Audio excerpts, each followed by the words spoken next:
Oi, gente, eu sou a Rebeca, seja muito bem-vindo ou bem-vindo de volta ao Atrás da Fita. Como é que você tá hoje, meu chuchu? Tudo bom? Então hoje eu vou fazer uma coisa um pouco diferente. Vou aproveitar a desculpa do ano novo para fazer uma coisa que eu já estava querendo fazer há um tempo. E eu vou falar de um caso que eu já contei aqui, né? Eu já trouxe a história dele aqui alguns meses atrás. Porque às vezes eu posto vídeo e aí eu vejo uma notícia ou um documentário que eu não tinha visto antes e aí eu fico toda me coçando porque eu gosto de trazer todas as informações possíveis. É o meu jeitinho de contar os casos, eu vou fazer o quê? E hoje eu resolvi revisitar a história de como Taylor Williams teve a sua vida roubada brutalmente com apenas 5 anos de idade pela pessoa que você menos esperaria que fosse capaz de fazer mal a ela, a própria mãe, Brianna. E eu resolvi revisitar esse caso porque eu lembro que, assim, literalmente, uma semana depois que eu postei o vídeo contando a história do caso dela, foram liberadas as imagens das câmeras dos policiais e todas as informações da investigação do caso. E esse canal gringo muito bom que eu acompanho, chamado Explore With Us, fez um verdadeiro documentário explicando as principais evidências que ajudaram a polícia a entender o que raios tinha acontecido com a Taylor nos últimos dias de vida dela. E é nesse vídeo que eu vou me basear para trazer a maior parte das informações do meu vídeo aqui, tá bom? Também é por isso que essa semana só vai ter um vídeo no canal, porque eu já sei que ele vai ficar gigante, porque eu vou colocar absolutamente tudo que eu encontrei. E como eu faço tudo sozinha, quando for pra ter vídeo gigante vai ser só uma vez na semana, galera, belezinha? No último vídeo só que eu vi umas pessoas comentando, ai que bacana, 2 vídeos na semana. Gente, tem um tempinho que eu tô fazendo isso já, viu? Isso é um sinal pra você ativar as notificações aí do YouTube, sabia? Eu acho. E se você não viu o primeiro vídeo ainda contando a história da Taylor, e você quer entender um pouquinho melhor com detalhes, é bom você dar uma passadinha lá. Ele não é muito grande, inclusive. E você sempre pode colocar o vídeo na velocidade 1.25 nas configurações do YouTube, não é mesmo? Caso você já tenha visto e só queira relembrar o caso, tá tudo certo também, porque o objetivo do vídeo de hoje é se aprofundar nos detalhes da investigação, fechou? Se você quiser ajudar o canal a crescer cada vez mais, já deixa o seu like aí logo aí no começo. Se todo mundo que assistisse deixasse o like, você não tem noção da diferença que ia fazer pra mim. E é de graça, pô, fala sério, deixa o like aí, fala sério. Rapidinho aí, ó, tururu. E agora sim, finalmente, sem mais enrolação, vamos pro caso de hoje. Brianna Shonte Williams tinha 27 anos de idade, era uma militar honrada do Exército, mais especificamente da Marinha dos Estados Unidos, quando no dia 6 de novembro de 2019, por volta das 7 horas da manhã, ela liga para o 911, o serviço de emergência dos Estados Unidos, e então nesse momento ela reporta o sumiço da filha Taylor Williams, de apenas 5 anos de idade. E é também dessa fatídica manhã que a gente começa a ver as imagens registradas pelas câmeras policiais quando os agentes da lei chegam na casa da Brianna para tentar entender o que raios estava acontecendo e onde estava a pequena Taylor. Então, nesse dia, a Brianna faz essa ligação para o serviço de emergência por volta das 7 horas da manhã. E na gravação a gente escuta a atendente perguntando: qual é o problema? E a Brianna responde: eu não sei onde a minha filha tá. Ela fugiu? Não. Onde ela foi vista por último? Ela estava aqui comigo. O que ela estava vestindo? Uma camiseta roxa e tipo pijamas rosa. A calça era rosa? Uhum. Ok, fique na linha comigo, tá bom? Você sabe pra onde ela pode ter ido? Não, tipo, ela acabou de chegar em casa. Eu acabei de buscar ela na noite de Halloween. Ela estava com a minha mãe no Alabama. Ok, você procurou pela casa? Sim. Ok, ela tem algum lugar que ela gosta de se esconder na casa? Tipo debaixo de alguma cama? Não, eu já chequei. Vamos checar de novo, tá bom? Vá até o quarto dela, vamos olhar no armário. Ninguém mais na casa viu ela? Não, sou só eu e ela. Tá bom, você tá no quarto dela? E aí nesse momento a gente escuta que a Brianna começa a chorar um pouco baixinho. E ela responde, sim. Ok, olha debaixo da cama de novo. E a ligação corta justamente quando a Brianna começa a chorar bastante. Especialistas analisando essa gravação depois afirmaram que foi uma primeira interação um pouco esquisita, porque ela parecia, pelo menos no começo, calma demais para uma mãe que não fazia a menor ideia de onde a filha de 5 anos estava. Mas logo os policiais chegam na casa delas para tentar entender o que raio estava acontecendo ali. Chegando na garagem da casa, o policial pede para Brianna contar o que tinha acontecido e ela começa a essa altura já um pouco nervosa e chorando um pouco. Eu acordei de manhã e comecei a me arrumar para o trabalho e ela não estava no quarto dela. O policial pergunta se ela teve algum problema com alguém recentemente e ela diz que não. Quando perguntada sobre o pai da Taylor, primeiramente a Brianna só balança a cabeça e responde não. E quando o policial pergunta de novo, ela afirma que ele mora no estado do Alabama. Tem um momento em que ela passa a mão no rosto pra enxugar as lágrimas, mas eu pelo menos não vi nenhuma na gravação que eu vi. O choro dela parece que tá só na voz, sabe? O policial então pergunta se a Taylor já tinha feito isso antes, né? Sair de casa sozinha, com apenas 5 anos de idade. Se ela já tinha visto a filha mexer nas fechaduras ou qualquer coisa do tipo.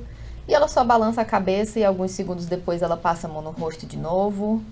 E se você viu meu vídeo contando o caso completo, você talvez lembre do vizinho que viu a Taylor andando sozinha várias e várias vezes pelo complexo de apartamentos que eles moravam.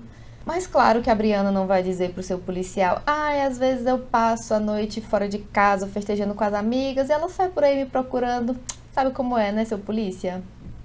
E quando o policial pergunta qual era a porta que estava destrancada, a Brianna leva ele até a porta de trás da casa e lá ela explica que ela tinha se mudado recentemente, mas que tinha um contrato assinado desde junho.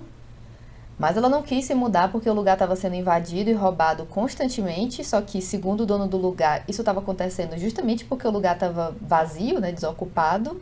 Ok. E aí, quando ela diz que ela se mudou há uma semana, alguns dias atrás, outra informação levemente incorreta. Afinal, a Brianna tinha se mudado para essa casa nova há apenas 3 dias atrás, no dia 3 de novembro de 2019. Então, segundo ela, nos últimos 4 meses, no mínimo, ela estava pagando aluguel de 2 casas diferentes. Ok. Mais dinheiro para pagar uma babá para cuidar da filha enquanto ela saía para encher a cara com as amigas. Aí é demais, é pedir demais, né, Brianna? Entendi. Continuando a investigação, o policial pergunta quem normalmente tomava conta da filha dela quando ela não podia, né? Ou seja, no dia a dia. Já que você falou que são só vocês duas, quando você tá trabalhando, quem cuida da Taylor? E a Brianna respondeu: quando eu não posso, ela tá com a minha mãe no Alabama.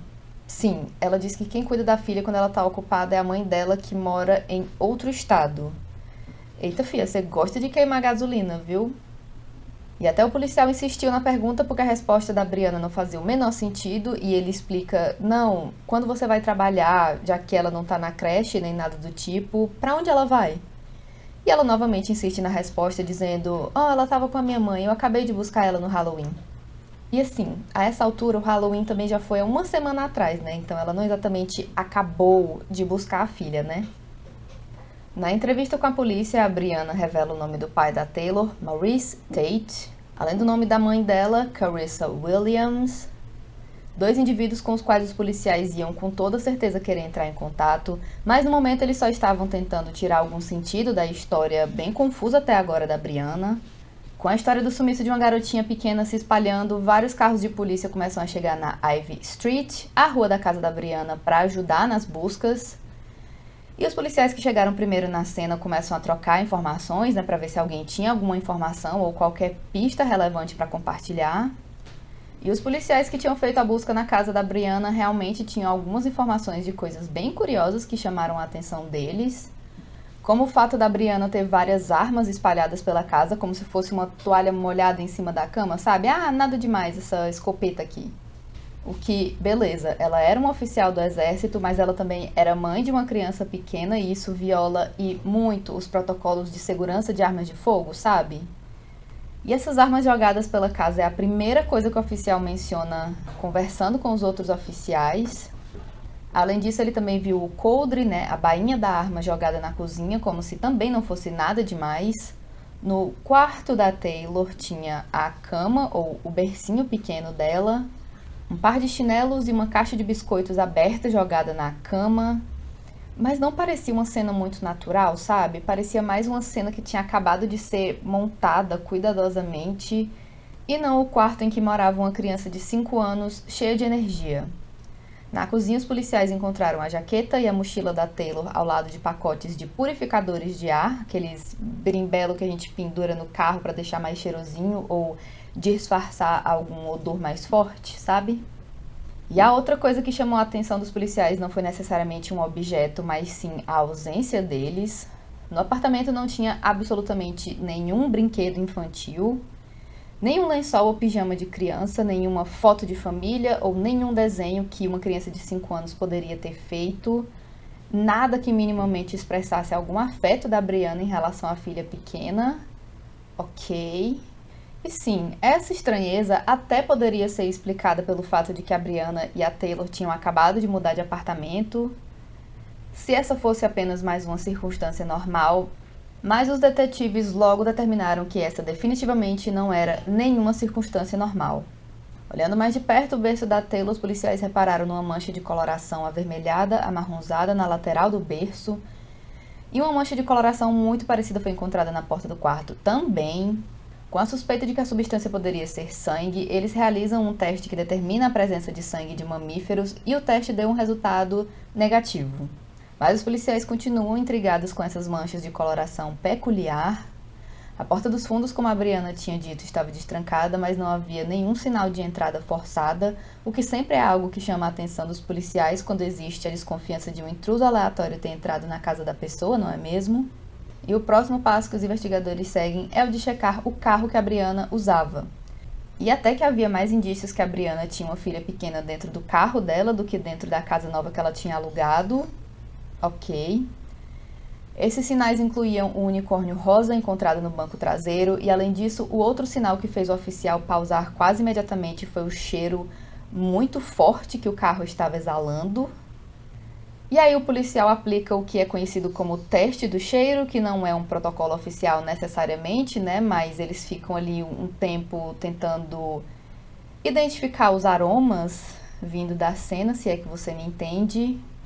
E apesar de não ser um protocolo oficial, é algo que pode indicar para os policiais se tem alguma coisa esquisita acontecendo, sabe?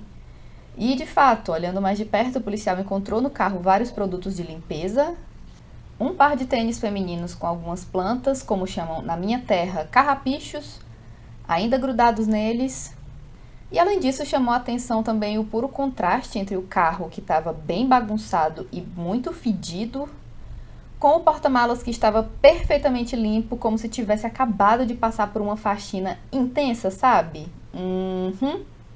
Mas até eles conseguirem entender o que significava tudo isso, até então tudo que a polícia podia fazer era mandar o alerta para todas as unidades procurarem pela pequena Taylor Rose Williams. Durante os esforços de busca pela Taylor, algumas coisas bem esquisitas foram notadas, como por exemplo o fato dos cachorros treinados pela polícia não terem capturado absolutamente nada, nenhuma essência do cheiro da Taylor ali pela área. E quando os policiais estavam espalhando os panfletos com a foto dela, os vizinhos do apartamento da Brianna afirmaram que eu vi ela chegando um dia desses, mas eu nunca vi uma criança. Todo o lixo da vizinhança foi reunido para que os policiais pudessem fazer um pente fino, um verdadeiro trabalho heróico. E esse esforço, graças a Deus, acabou valendo muito a pena, porque foi assim que eles conseguiram trazer à tona uma pista bem promissora para o caso até então. Os policiais só não sabiam disso ainda. Enquanto isso, a Brianna estava sendo levada para a delegacia a fim de entender como raios parecia que a filha de 5 anos dela tinha simplesmente desaparecido da face da terra. Assim que ela entra na sala de interrogação, a Brianna coloca a mão no rosto como se estivesse mais do que pronta para tirar um cochilo, o que não é uma reação muito comum, né? Geralmente, quando os policiais têm que lidar com um pai ou principalmente uma mãe de uma criança desaparecida, boa parte dos esforços dos policiais vai justamente para tentar acalmar a pessoa, que geralmente está num estado histérico e nervoso. Mas a Brianna parecia estar de boa. Ela entrou na sala, tirou um cochilo gostoso e 45 minutos depois os investigadores entram na sala para conversar com ela, interrompendo ali a sonequinha aparentemente tranquila que ela estava tirando na delegacia enquanto a filha estava desaparecida. Ok. Eles começam ali a conversa educadamente, perguntando se ela queria beber uma água, usar o banheiro, se ela precisava de qualquer coisa antes de começar a entrevista, e ela balança a cabeça minimamente indicando que não precisava. Uma das detetives, essa aqui que eu vou colocar uma setinha apontando, explica para Brianna que ela faz parte da divisão de pessoas desaparecidas, mais especificamente o time de resposta à abdução de crianças, CART ou CART na sigla em inglês, e na menção da palavra abdução, ou seja, sequestro, a Brianna tem a sua primeira reação minimamente humana, ela se mexe na cadeira visivelmente nervosa com a possibilidade. Eu só posso imaginar realmente o que estava passando na cabeça dela nesse momento. A policial tenta acalmar ela, explicando que era mais um protocolo de segurança do que ela afirmando de fato, com 100% de certeza, que a Taylor tinha sido abduzida. Mas ela explica que esse time ia sim participar da investigação, afinal ninguém sabia de fato o que tinha acontecido com a Taylor até então, né, depois que ela sumiu de casa. Enquanto isso, a Brianna estava passando a mão no rosto nervosamente, então a policial afirma: como a gente não sabe o que aconteceu com ela, isso pode acabar sendo uma investigação criminal. No momento que ela ouve isso, a Brianna vira o rosto totalmente na direção oposta, evitando olhar para as mulheres policiais na sala junto com ela. E é nesse momento também que ela começa a chorar bem baixinho. Tenho quase certeza que eu já falei num vídeo perdido aqui, que eu não vou lembrar qual foi, mas eu vou repetir que eu particularmente não sou muito fã do jeito que alguns YouTubers utilizam a análise de expressões faciais e linguagem corporal.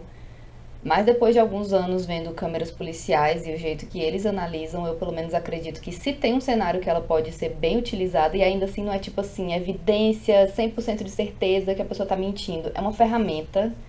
E é nesse tipo de situação, nas situações de alto estresse para o indivíduo, onde uma respirada funda pode indicar muita coisa para os policiais, né? O que eles devem questionar, o que eles devem duvidar. E até justamente por isso, né, que a análise de linguagem corporal faz parte do treinamento dos investigadores na Força Policial dos Estados Unidos. E não em fofoquinha de Instagram de olha, igual o 12 dela, eu acho que ela traiu o marido, hein, menina? Enquanto isso, os policiais na área da casa da Brianna continuam as buscas pela Taylor e eles encontram não uma, mas duas vizinhas da Brianna que fazem a mesma afirmação, usando praticamente as mesmas palavras. Eu vi a moça chegar um dia desses, mas eu não vi nenhuma garotinha pequena com ela. De volta na delegacia com a Brianna, as policiais resolvem ler os direitos de Miranda dela, né? Aquele negócio que eu já vi em vários filmes de você tem o direito de permanecer calado, tudo que você disser será usado contra você no tribunal, etc, etc, sabe? Pois é, isso aí existe de verdade. E até onde eu entendi não quer dizer necessariamente que a pessoa já está presa, mas as detetives estavam cumprindo todos os protocolos para não colocar essa investigação em risco de jeito nenhum. E sendo assim, a Brianna começa a contar a história dela, ou pelo menos a versão dos fatos dela de tudo que aconteceu, não é mesmo? Meu alarme despertou às 5h30 e eu levantei tipo um pouco antes das 6. E eu só comecei a me arrumar, me vestir, porque é só eu e a Taylor na casa. Ela se levanta, sabe? Mesmo se a gente não estiver indo pra lugar nenhum, e ela fica meio tipo, pra onde a gente tá indo?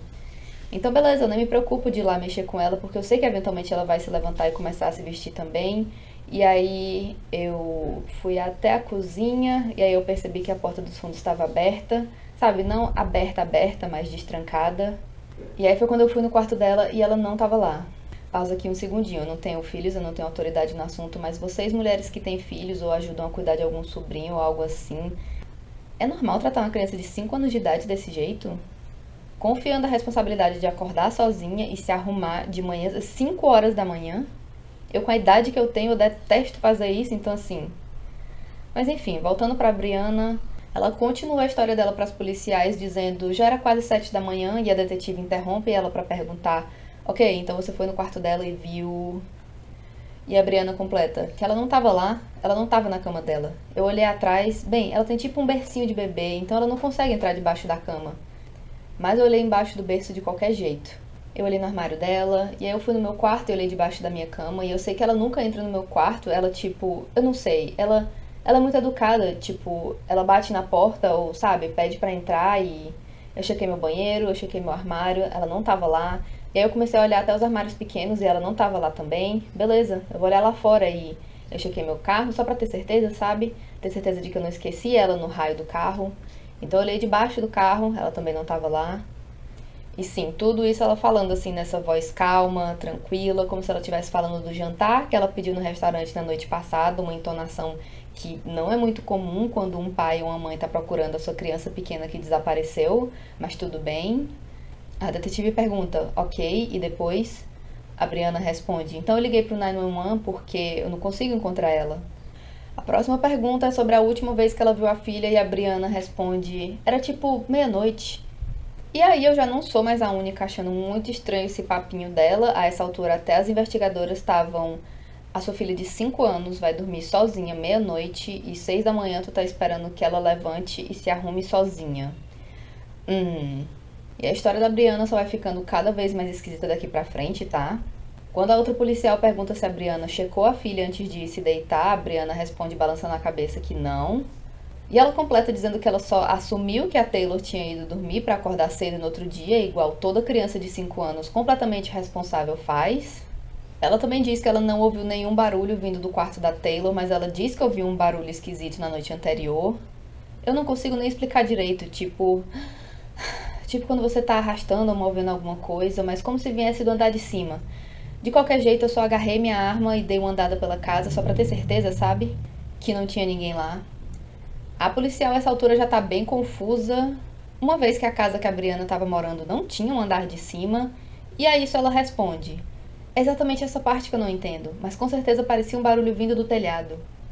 E além disso, ela disse que ela checou a casa inteira e até do lado de fora ela foi procurando a fonte desse tal barulho esquisito. Mas segundo ela mesma, o único lugar que ela não quis olhar foi o quarto da filha dela. Olha só que mãe preocupada. Segundo ela, ela não viu nada de esquisito pela casa e todas as portas ainda estavam trancadas. Mas como que você tá alarmado o suficiente para pegar a sua arma para se proteger e você não pensa em gastar 30 segundos indo conferir o quarto da sua filha pequena? Inclusive, uma das vizinhas questionada pelos policiais fazendo a busca, quando ouve esse relato, diz a mesma coisa que eu pensei ouvindo isso. Ok, mas se ela estava sumida desde a meia-noite, que tipo de mãe não checa o próprio filho? Meu neto e meu filho estão me visitando esses dias, eles têm 36 anos de idade e por puro hábito, quando eu passo no quarto dele, eu paro para checar se ele tá respirando. O que pra mim alia muito mais com uma mãe realmente preocupada, né? Uma mãe que minimamente se importa com o filho, desculpa, tá? E a justificativa que a Brianna deu pra não ter ido no quarto da filha era o fato de que ela estava segurando a arma, né? E ela não queria que a filha visse ela usando uma pistola. Porém, a essa altura, os detetives já tinham recebido a informação de que, numa busca rápida, os policiais tinham visto ao mesmo tempo 3 armas de fogo jogadas pela casa. Então, assim, Brianna. E ela continua dizendo que não era normal assim que as armas ficassem jogadas pela casa, mas que quando a Taylor ia dormir, ela deixava as armas jogadas porque a casa dela já tinha sido invadida uma vez e ela gostava de dormir com as armas a um alcance mais fácil caso ela precisasse. Aí ela deixa várias armas para caso um cara entre lá e não tem nem arma, aí ele já acha uma arma pra. Faz todo sentido. Continuando o interrogatório, as policiais perguntam o que a Brianna achava que tinha acontecido quando a filha desapareceu e a Brianna responde: não sei, não faço a menor ideia, ela não é de sair assim. Quando perguntada por que ela estava se mudando, a Brianna respondeu que ela costumava fazer isso, que ela também fez isso quando ela morava no estado da Virgínia e que ela se mudava por puro hábito. Eu só gosto de me mudar. Continuando o interrogatório, as policiais pedem mais detalhes do processo de mudança da Brianna e elas perguntam se os transportadores levaram todas as coisas do apartamento dela. E ela diz que, não, só as coisas grandes. É que foi de último minuto. Eu não tinha terminado de embalar as coisas pequenas como roupas e outras coisas. Peraí, então você já tá há 4 meses pagando 2 aluguéis, mas o processo de encontrar uma companhia de mudança e embalar as coisas de fato foi tão de última hora que os caras que você tava pagando nem conseguiram levar as suas coisas tudo. Entendi. E justamente a policial pergunta, ok, pra que toda essa pressa? Por que você não podia esperar até estar com tudo embalado e fazer a mudança toda de uma vez, E a resposta da Brianna foi a de que eu não tinha nem pensado nisso. E nesse momento as policiais avisam a Brianna que, como procedimento padrão, elas vão entrar em contato com os moços que fizeram a mudança dela e elas também vão falar com a mãe dela para confirmar a versão dela dos fatos. Uma informação que uma pessoa inocente que não tem nada a esconder não deve nem se preocupar, não é mesmo? E após conversar com os moços da mudança, as policiais recebem o relato de que a Brianna teria dito para eles que ela precisava se mudar naquele dia, um domingo, de qualquer jeito. E então, sabendo disso, eles perguntam para ela: e aí, qual era essa urgência toda? E ela respondeu: não era urgente. E segundo ela, ela não teria afirmado para ninguém que ela precisava se mudar naquele dia de um jeito ou de outro. Ela não fazia a menor ideia de por que esses caras estavam inventando isso do nada. E a policial só responde com um ok. Que me dá a impressão de que ela já não estava acreditando muito na Brianna, sabe? Mas ela queria continuar fazendo o famoso dar mais corda pra ela se enforcar, sabe? Novamente, a Brianna é perguntada sobre quem cuidava da filha quando ela estava ocupada e ela diz que ninguém cuidava dela, o que é verdade, né? E ela completa: bem, ela ia pra creche do meu trabalho, ela estava no jardim de infância. Quando foi a última vez que ela esteve lá? Em maio ou junho? Porém, mais uma vez, a história da Brianna não estava alinhando com a realidade, já que os registros administrativos da creche indicavam que a última vez que Taylor Williams esteve lá foi no dia 27 de abril, e a Brianna tinha retirado a filha de lá pouco tempo depois disso. Quando perguntada quanto tempo a Taylor passou com a avó, a mãe da Brianna, nos últimos meses, ela passa a mão pelo cabelo, olha para baixo e responde: "Ah, ela ia e voltava. Ela estava lá o verão todo praticamente." Ela continua dizendo que a Taylor tinha passado o mês de outubro inteiro com a avó, mas que ela tinha ido buscar a filha justamente no dia 31, o famoso Halloween, e que ela já ia levar ela de volta no dia 1º de novembro, no dia seguinte, porque para ela a viagem de várias horas de carro não era nada demais. Tô falando, vai gostar de queimar gasolina lá no Texas, hein, fia? Dirige tanto esse carro para buscar a filha, mas levar pra creche do teu trabalho, tu não levava há meses. Brianna, nesse momento a detetive então questiona: "Beleza, então se a gente ligar para sua mãe, ela vai confirmar que ela viu a Taylor no mês de outubro, certo?" E a Brianna diz que sim, porém o que ela não sabia ainda a essa altura era que a polícia já tinha entrado em contato com a mãe dela, Carissa Williams. E a hora dela ser confrontada com todas as mentiras que ela estava contando no depoimento tá quase chegando. Aguenta só mais um pouquinho, vem comigo. Mais uma vez os policiais questionam: "E quando você estava trabalhando, quem estava cuidando da sua filha mesmo?" E a Brianna responde que ninguém estava, a Taylor só estava aqui alguns dias que ela estava de folga e ninguém cuidava da Taylor além dela. Ela explica que nos últimos dias ela estava de folga, que estava começando a ficar meio cansada de ficar indo e voltando do Alabama para deixar a filha com a mãe, porque ela não queria mais ninguém cuidando dela, da Taylor. Ok. E o motivo da Brianna para isso seria o fato dela não conhecer as pessoas direito ainda, afinal ela costumava morar no estado da Flórida apenas alguns meses atrás. Mas de repente, do absoluto nada, parecia que a Brianna tinha mudado de ideia e entrado em contato com uma mulher através da Craigslist, um site de anúncios dos Estados Unidos, e ela entrou em contato com essa mulher que oferecia o serviço de babá para ela cuidar da Taylor naquele dia, mas até onde eu entendi a mulher desapareceu, né? Deu o famoso ghosting nela. E depois disso, a Brianna teria mandado uma mensagem naquela manhã dizendo: "Bom, parece que eu não vou mais precisar do seu serviço não, viu? Tchau." A Brianna também não consegue nem dar certeza dos horários de trabalho dela. Ok.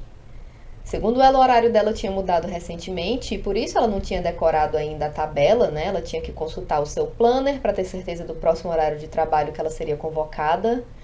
Eu nunca trabalhei no exército, mas eu achei esquisita essa parte aqui, viu, menina?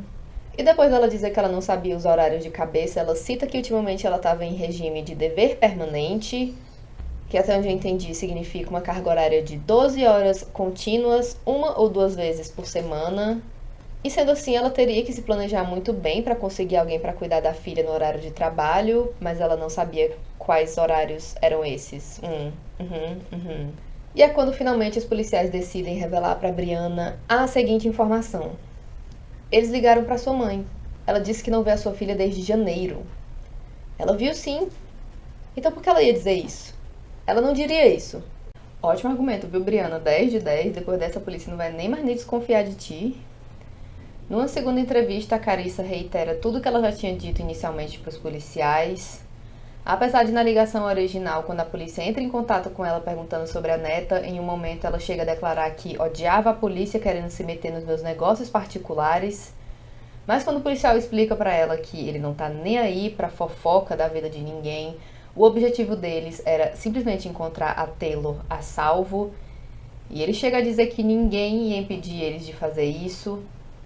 E aí, depois desse choque de realidade, a Carissa começa a se abrir e falar um pouco mais. Segundo ela, no dia 31 de outubro, o famoso Halloween, uma quinta-feira naquele ano, a Brianna teria ligado para ela dizendo que se alguém do trabalho ligasse perguntando se ela estava com a Taylor, era para ela dizer que estava sim. Apesar da Carissa afirmar dessa vez que já faziam 2 anos que ela não via a neta. E ela também falou que era para ela dizer que a Brianna estava indo buscar a filha naquele dia mesmo, 31 de outubro. E a Carissa lembra de ter pensado: ok, vai que ela arranjou um namorado novo e tá mentindo para escapar de tá passando um tempinho extra com ele, né, justificando no trabalho. Uma mulher apaixonada, nada demais, né? E aí ela teria então perguntado: ok, mas cadê a Taylor mesmo? E a Brianna teria dito que ela estava no banco traseiro do carro naquele momento, mas ela não colocou a filha no telefone para conversar com a avó, e a Carissa lembra que ela não ouviu um barulho sequer vindo da Taylor naquela ligação. Mais uma vez, um comportamento que seria no mínimo peculiar para uma criança de 5 anos de idade que está na idade de não ficar parada um segundo sequer, não é mesmo?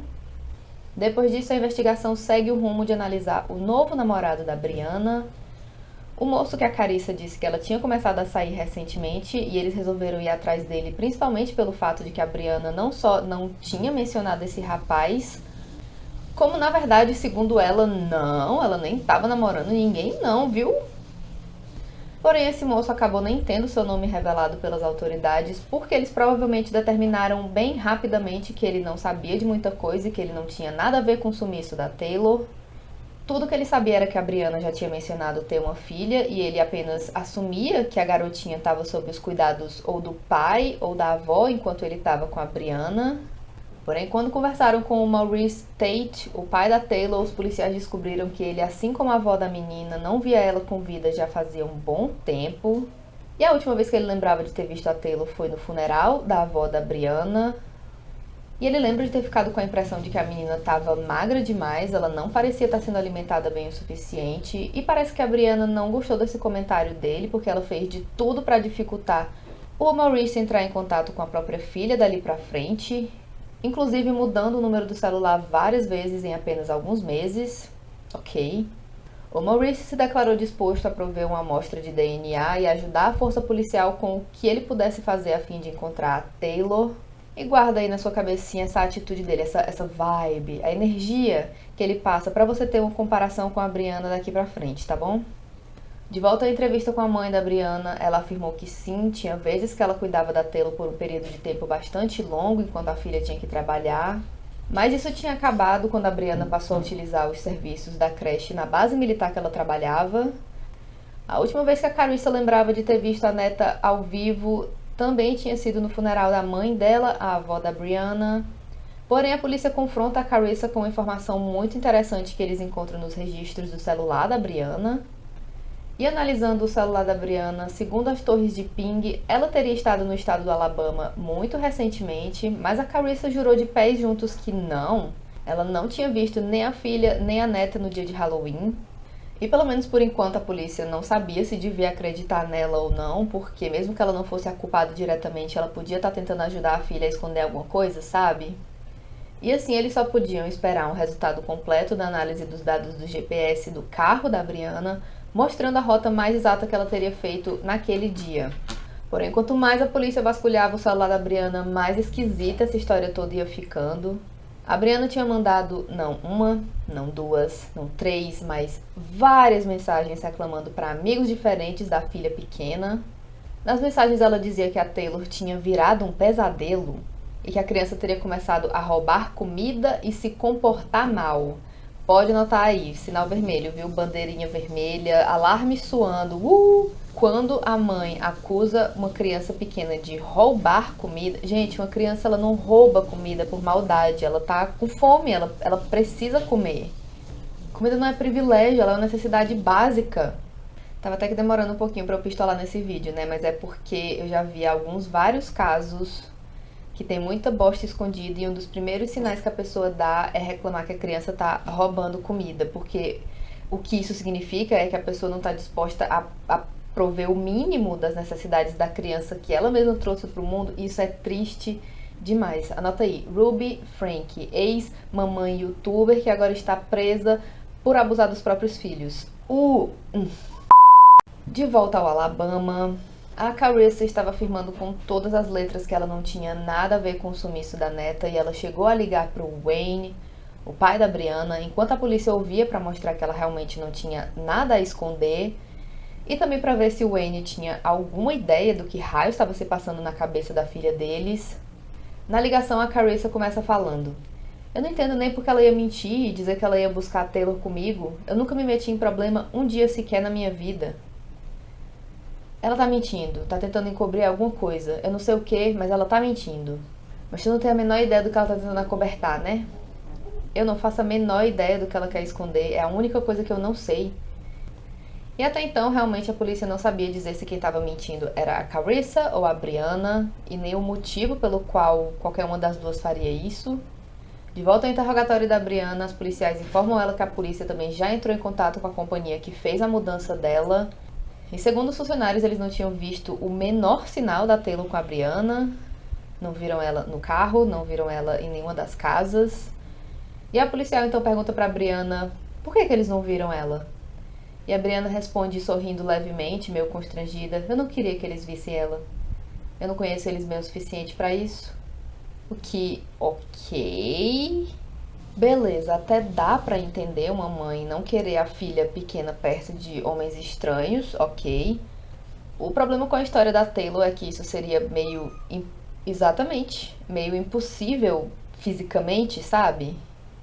Segundo a própria Brianna, a Taylor não ia pra creche em meses, ela nunca chamava uma babá pra própria filha e ela teria acabado de buscar ela no Alabama, mas os moços da mudança não viram a menina por um segundo sequer. Você deixou ela no apartamento antigo e foi pro outro sem ela? Não, mas eles nunca viram ela. Eles nunca viram você colocar ela no carro, então o que aconteceu? Nada aconteceu. Então, cadê sua filha? Ela tava comigo, ela tá sempre com... Não, ela não tava. Ela tava sim. Os dois funcionários da mudança disseram que nunca viram ela.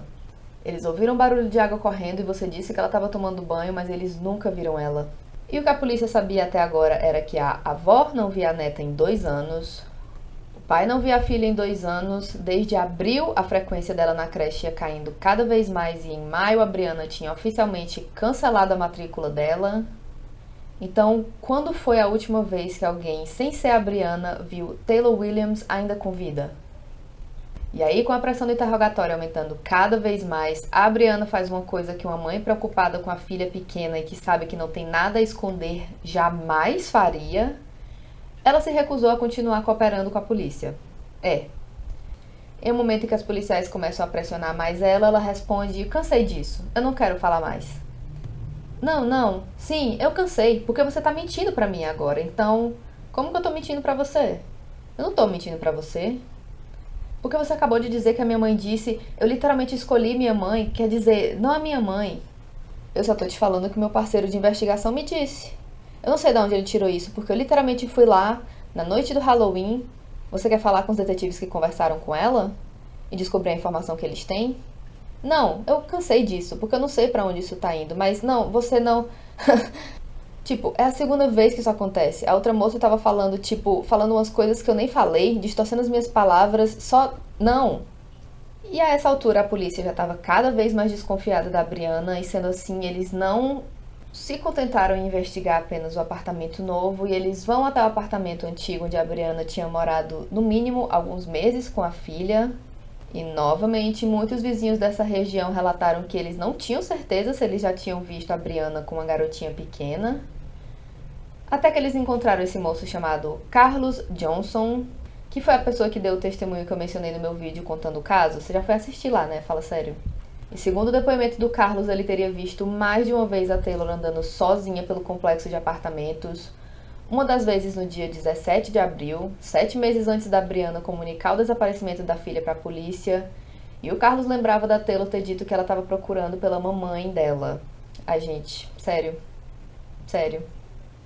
Ele então teria levado a Taylor de volta para casa, ou seja, graças a Deus ela não foi encontrada por um maníaco, uma pessoa de olho junto. Mas ela nem precisava disso porque, na verdade, o maior inimigo dela morava debaixo do mesmo teto. E sendo assim, apenas alguns dias depois, o Carlos lembra de ter visto a garotinha andando sozinha mais uma vez. Segundo ele, a Taylor não parecia nervosa, nem estava chorando, quase como se ser negligenciada e deixada sozinha pela mãe já não fosse nenhuma situação esquisita, ela já estava mais do que acostumada com isso. Ele também teria, em outras ocasiões, visto a Taylor acenando para ele da janela do apartamento quando o carro da Brianna não estava lá, levando ele a acreditar que a garotinha estava sozinha novamente. E se você já está achando o relato do Carlos ruim o bastante, se prepara que agora a gente vai entrar nos detalhes do que foi encontrado no apartamento da Brianna.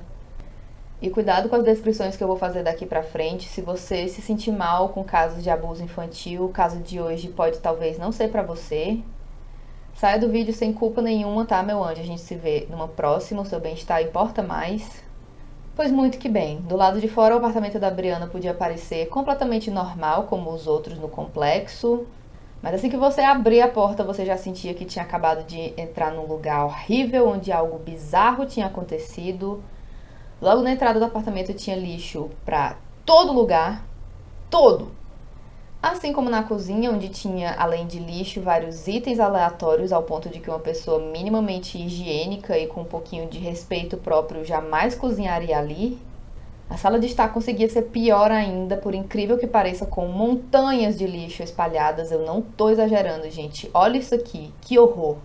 Misturado ao lixo tinha itens pessoais e roupas da Brianna, mostrando o quão pouco ela se importava com higiene e organização.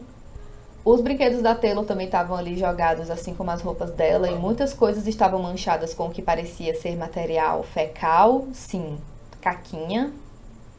Um dos brinquedos chamou a atenção dos policiais, um animal de pelúcia rosa, o tal do Senhor Urso, que segundo a própria Brianna, a Taylor não ia pra lugar nenhum sem ele. Piorando um pouco mais, no apartamento também foram encontrados vestígios de urina e água sanitária e mais pacotes de purificadores de ar, além dos que já tinham sido encontrados no carro da Brianna. E justamente quando a polícia achou que não tinha como piorar ainda mais, eles já achavam que estava no próprio inferno, aí eles entram no quarto da Brianna e a coisa consegue piorar ainda mais sim, viu?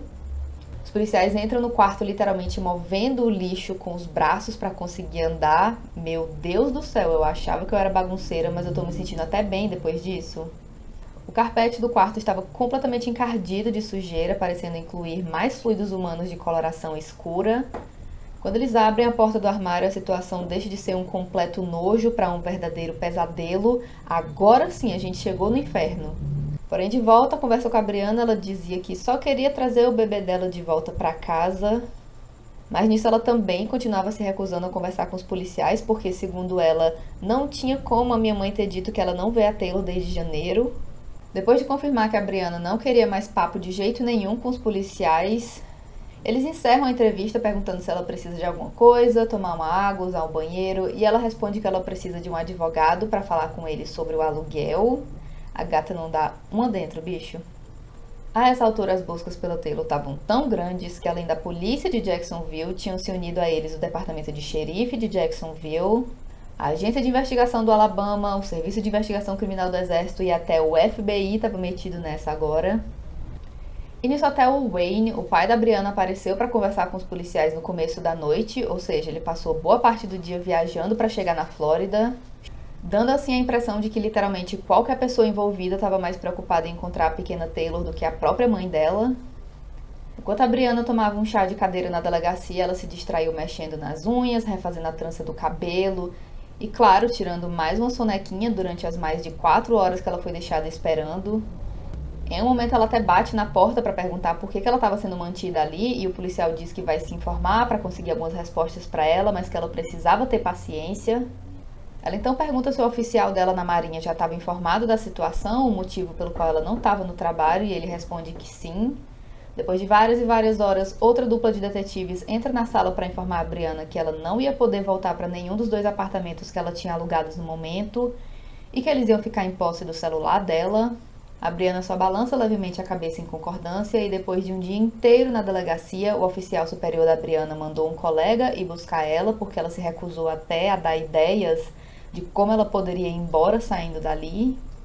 E depois de mais de 11 horas na delegacia, Brianna Williams não perguntou uma única vez por uma atualização no caso ou alguma notícia da própria filha de 5 anos de idade. E até a mãe dela ficou chocada ouvindo o relato da falta de cooperação da filha. Em uma ligação com os detetives, a Carissa, até ela confusa com as ações da própria filha, questiona por que ela não ia querer falar, né, com a polícia, quando a Taylor está desaparecida. O detetive rebate que ela conhece a Brianna melhor do que ele e a Carissa continua: porque algumas das coisas, aliás, muitas das coisas, só não fazem sentido nenhum pra mim. Quando perguntada sobre a personalidade da filha, a Carissa diz que a Brianna não é de chorar e nem de se emocionar fácil, e nem no funeral da avó dela ela chegou a deixar cair uma lágrima sequer, apesar dela ser aparentemente bem próxima dessa avó que tinha até criado ela durante muitos anos na infância da Brianna. Porém, uma informação muito peculiar que chamou a atenção foram as várias pessoas que falaram que sabiam que a Brianna visitava bastante o túmulo da avó dela no estado do Alabama e chegaram até a sugerir que se eles precisavam de um lugar para procurar pela Taylor, talvez essa região fosse um lugar que valia a pena dar uma olhada. Sendo assim, na semana seguinte, a área de busca foi expandida de Jacksonville, na Flórida, para a região de Linden, no estado do Alabama. E a última pergunta que os policiais tinham para fazer para Carissa era uma das mais importantes e possivelmente a mais difícil de ser respondida. Se ela tiver feito algo por acidente com a Taylor, ela ia te contar? E a Carissa responde dizendo que ela não tinha certeza e que justamente por isso ela tinha resolvido conversar com a polícia. Como até agora eles não tinham absolutamente nenhuma pista do paradeiro da Taylor, alguns dias depois do interrogatório, a polícia pediu para o pai da Brianna, o Wayne, fazer uma ligação para ela enquanto eles escutavam tudo, para ver se ele conseguia alguma informação útil e, spoiler, deu ruim. Na ligação, o Wayne começa dizendo que ele estava pensando muito na neta, a Taylor, e ele pergunta se a Brianna pode fazer alguma coisa ou se ela se lembra de alguma coisa importante. A Brianna simplesmente responde que a polícia já sabia de tudo mesmo e que até o celular dela eles já tinham. O Wayne então pergunta o que eles precisam para encontrar a Taylor e tenta jogar um verde perguntando o que eles tinham que olhar no celular dela para poder falar para as autoridades, né, dar a pista. E a Brianna responde até com um tom de voz bem diferente do que ela estava no interrogatório, né, com os policiais ela estava falando tão baixinho que quase não dava nem para ouvir direito. Já na ligação com o pai, ela responde: como raios eu vou saber o que eles têm que procurar no meu celular? Cara, eu não quero mais falar sobre isso agora, eu só quero tentar dormir, tipo... Eu não sei nem o que dizer pra vocês todos, vocês ficam me ligando e me perguntando as mesmas coisas de novo e de novo. E quando o pai dela insiste em continuar perguntando pela neta, a Brianna simplesmente desliga o telefone na cara dele. Isso não é atitude de uma mãe preocupada não, viu galera? Desculpa. E já que a Brianna não queria falar absolutamente nada com ninguém, a polícia só podia ficar bem de olho nela. E assim eles colocam oficiais de vigília 24 horas por dia. E no dia 11 de novembro de 2019, apenas 5 dias depois da Taylor desaparecer, a Brianna foi vista doando simplesmente tudo que ela tinha que pertencia à filha desaparecida. Tudo mesmo, o bichinho de pelúcia, as roupas dela, os poucos brinquedos que pareciam nunca nem ter sido tirados da caixa.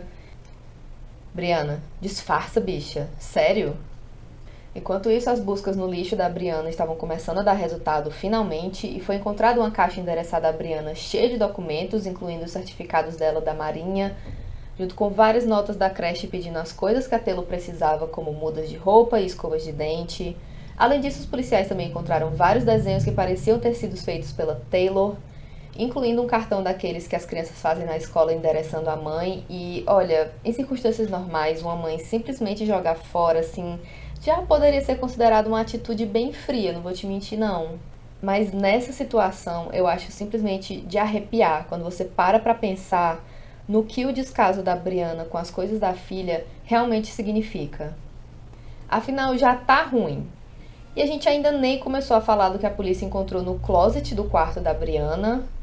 E dizer que é horroroso, pra mim, não começa nem a descrever o sentimento. Quando eu terminar de contar, você deixa aí nos comentários qual a palavra você usaria pra essa situação toda. Macabra, talvez, acho que combina. E sei que entrando no closet da Brianna, a primeira coisa que os investigadores notaram foi o cheiro podre, pútrido, literalmente cheiro de morte que tinha no cômodo. E olha que eles achavam que estavam preparados para qualquer coisa, porque o apartamento da Brianna era um verdadeiro lixão e ainda assim o cheiro do closet conseguia se destacar naquele mar de sujeira e dejetos. Também tinha evidência de que a Brianna tinha minimamente feito um esforço para disfarçar o cheiro, jogando um pouquinho de bicarbonato de sódio no tapete, mas não deu nem para começar a batalhar com aquele cheiro horrível. As amostras tiradas do closet, das paredes e das manchas do chão no quarto foram enviadas para o laboratório e enquanto isso o que eles podiam fazer era testar as manchas e ver se elas eram de sangue humano. E o teste indicou que não era, mas mesmo assim as manchas no closet reagiram positivamente à presença de luminol. E como último recurso, os policiais trouxeram os cachorros treinados pela polícia, mas até eles, tadinhos, o cheiro de podridão era tão forte que até eles ficaram confusos e não conseguiram dar uma resposta exata. Socorro!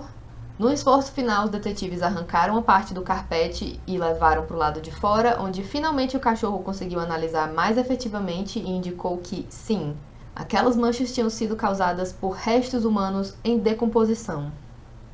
Além disso, os cachorros treinados para farejar corpos também alertaram imediatamente quando chegaram perto do carro da Brianna, indicando novamente a presença de restos mortais no banco do motorista, nos bancos de trás e no porta-malas.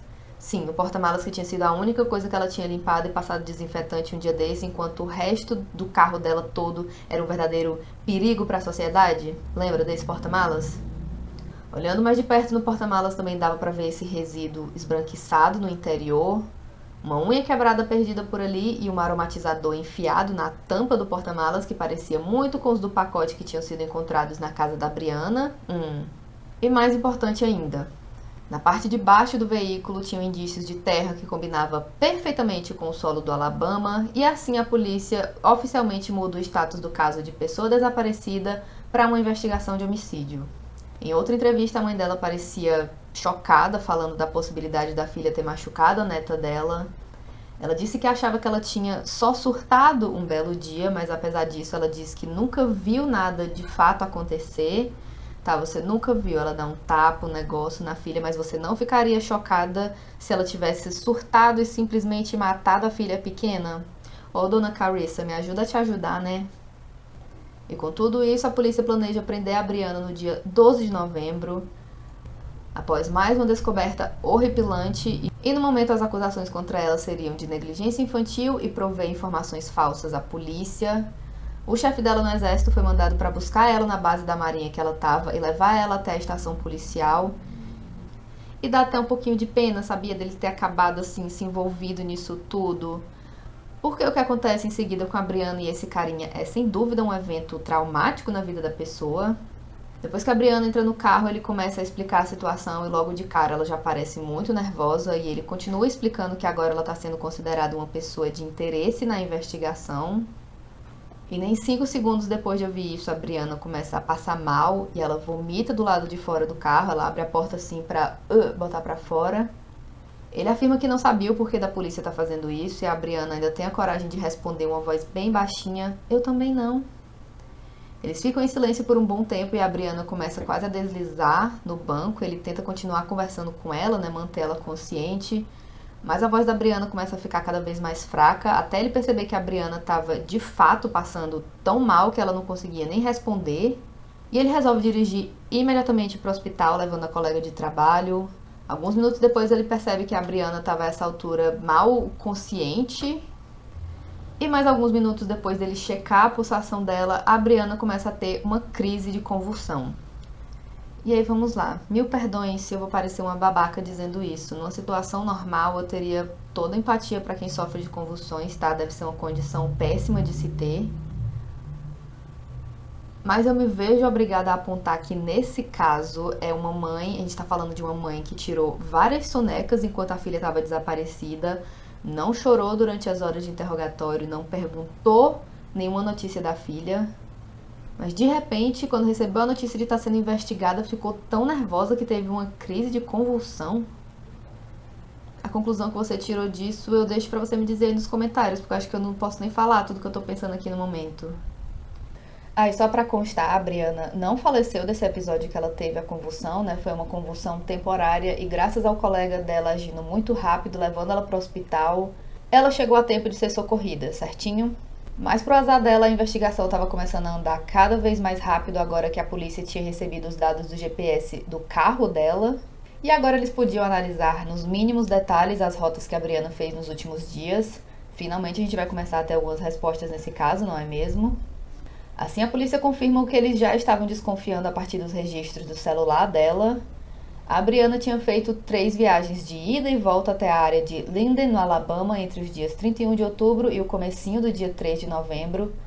Tô dizendo, ô gata pra gostar de torrar gasolina. Mas com essa informação, a polícia conseguiu recuperar os vídeos dos postos de gasolina em que a Brianna abasteceu, né, de onde seria a trajetória que ela fez. Mas não dava pra ver se a Taylor estava no veículo com ela por causa da cor dos vidros. Também foi encontrada evidência de que a Brianna levou o carro no Lava Jato no dia 4 de novembro e nas gravações do estabelecimento não mostravam mais ninguém com a Brianna naquele dia. A rota do GPS também confirmava a versão da Carissa. Na rota mostrava que a Brianna até chegou bem perto da região da casa da mãe dela, mas não chegou a passar na casa dela de fato para fazer uma visita. E além disso, mostrava que no último dia de viagens dela, a Brianna passou 20 minutos parada na beira de uma estradinha de terra. Fazendo o que ali, Brianna? Meditando, contemplando a vida, né? E acabou que a desconfiança que eu mencionei lá dos amigos dela tinha fundamento, porque justamente essa área muito esquisita que a Brianna tinha ficado parada ali alguns minutinhos era bem perto do cemitério onde a avó dela estava enterrada. E para ter a certeza absoluta se a Brianna estava escondendo alguma coisa nessa estradinha super suspeita e muito boa para se livrar de algumas evidências, só mesmo indo até lá. E foi exatamente isso que a polícia fez. Equipes de detetives, profissionais médicos e cachorros farejadores partiram para fazer as buscas ali nos arredores de Linden, no Alabama. E, infelizmente, foi nessa estradinha no Alabama que eles encontraram enterrada em uma cova rasa, dentro de uma sacola de lixo, enrolada em uma cortina de banheiro, uma camiseta infantil bem pequenininha, coberta com manchas de decomposição e, pior do que isso, a alguns metros de distância eles encontraram alguns fragmentos de ossos e a uma certa distância o resto de um crânio ainda contendo um pouco de cabelo humano, levando os policiais a acreditar que os restos tinham sido encontrados pela vida animal e por isso eles estavam espalhados ali pela área e em um estado avançadíssimo de decomposição. Infelizmente, a polícia só encontrou uma pequena porcentagem do conjunto que um dia tinha sido a pequena Taylor Williams. Porém, como os restos estavam tão prejudicados, a polícia tinha que esperar o exame de DNA para realmente confirmar a identidade desse corpo. Agora, para dizer com certeza como que esse corpo tinha chegado no Alabama, só mesmo a Brianna podia dizer. Mas depois de ter sido liberada no hospital depois da crise de convulsão que ela teve, a Brianna foi encontrada desmaiada após ingerir supostamente detergente. E uma vez que os médicos descobriram como tratar a Brianna, ela foi salva. E assim que ela recebeu alta, ela foi trazida de volta para a delegacia para receber mais uma chance de contar o lado dela da história. E assim como da outra vez, assim que ela é deixada sozinha na sala, imediatamente a Brianna se encosta para tirar uma soneca. Paz de espírito é tudo, né? Eu acho. Apenas 20 minutos depois, a soneca dela é interrompida pelos detetives que vieram conversar com ela. Seguindo o protocolo, mais uma vez eles leem os direitos que ela tem. Afinal, eu já ouvi falar de muito julgamento que foi uma treta porque a pessoa foi interrogada sem ter entendido ou sem ter lido os direitos para ela. É bom mesmo esperar que a polícia faça as coisas bem direitinho, sabe? Depois de ler os direitos dela, eles perguntam como foi a consulta com a enfermeira, se ela estava se sentindo bem e pá. Mas a conversinha acaba bem rápido quando o detetive se incomoda com o jeito que a Brianna estava agindo até então, como se ela tivesse literalmente nem aí. E aí ele manda na lata dela. Você geralmente é calada assim o tempo todo? Não fala muito não? Beleza. Primeiro de tudo, a gente tem que ter uma conversa boa, tá? Então eu preciso que você se sente direito e não fique encostada nesse canto, beleza? Olha pra mim enquanto eu falo. A nossa investigação já tá acontecendo faz um tempo. A nossa investigação nos levou pra algumas coisas no Alabama, beleza? E o que a gente precisa fazer hoje é falar sobre o que está acontecendo lá. Nisso ele pergunta de qual região do Alabama ela era e a Brianna não responde e ele insiste, você é do Alabama? E ela balança a cabeça que sim. Isso é um sim? Você tem que responder sim ou não, tá bom? Eu não posso ter conversas escondidas e nem mal entendidos aqui. Você é do Alabama? Eu não quero conversar. Não quer conversar? Não, tô cansada. Ok. E assim os policiais encerram a entrevista e ela volta a se encostar para tentar cochilar de novo. Por sorte da polícia, a essa altura eles não precisavam mesmo da colaboração da Brianna.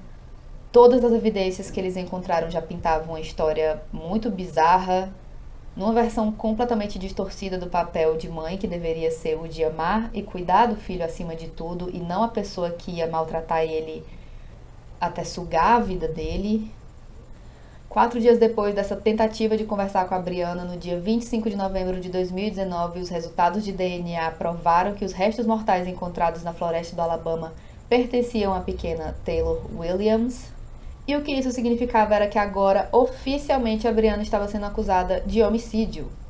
Pelo fato de que a parte recuperada dos restos mortais mal passava de 10% do que um dia a Taylor tinha sido, era praticamente impossível determinar a causa da morte dela.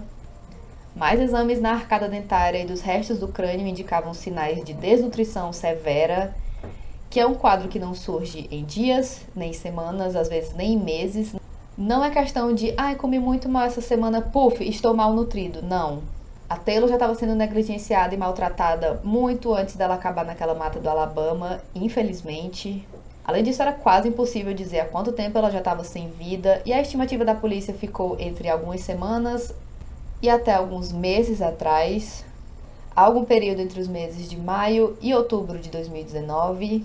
E a possibilidade mais aceita entre os detetives era de que a Taylor provavelmente tinha morrido de fome, trancada no armário pela própria mãe, sendo tratada muito pior do que qualquer animal deveria ser tratado, lentamente morrendo, cercada por sujeira E em setembro de 2022, a Brianna se declarou culpada de homicídio em segundo grau e, apesar do advogado dela tentar apelar para uma sentença menor devido à carreira dela como oficial na Marinha dos Estados Unidos, Brianna Shonté Williams foi sentenciada à prisão perpétua e, pelo menos, a pequena Taylor recebeu um pouquinho de justiça.